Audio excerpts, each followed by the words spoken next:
My name is Shilo Niziolek. I have published in various journals like Jute and Entropy, which is now folded, and Pank, Oregon Humanities. My memoir, Fever, which is a book of fragments, came out in October 2022. The title's Fever through Querencia Press. And then in December 2022, I had a collection of essays, a chapbook titled 1,000 Winters in Me, out through Gasher Press. I work at Clackamas Community College as a writing and literature instructor, and I'm the co-founder and editor of the literary magazine Scavengers. The poem I'm going to read is Illness as Epithalamium, which is a type of marriage poem. I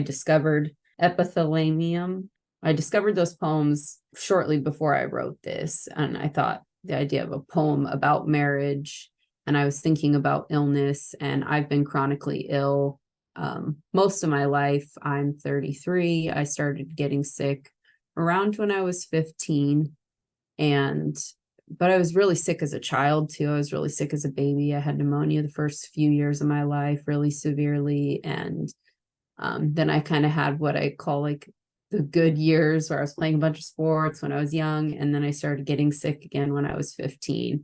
And I was just thinking about illness as a partnership, as a way that I care for myself, and I have to care for myself, and thinking about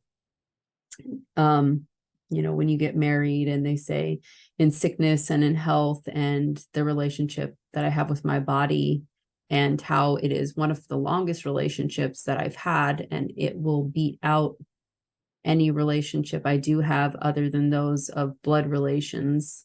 And so that's where this came from. I wrote it shortly after discovering a blood clot in my leg when I was 31. And so that's kind of where it came from. And the last lines, I really wanted to bring that image of the newlyweds when one carries the other over the threshold. So I'm going to go ahead and read it. Illness as Epithalamium.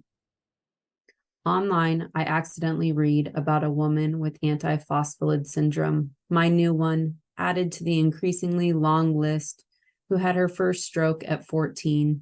I keep thinking about death, which isn't a new thing for someone like me, tethered so closely as we are together, bound and gagged by near deaths and degenerative conditions, and whose elder dog lays near after jumping off the couch to the surprise of random pain, looking at her back end as the betrayer, the enemy. It is all these days alone that are harrying me. If my blood clots somewhere else, not in my leg, my body unable to drive myself to the ER like it did that recent spring evening, what then? No offspring here to see me slump over midday and halfway to my execution. No children to call 911 and a partner at work long hours. I want to be the one who lifts, who drives, who eventually carries me home.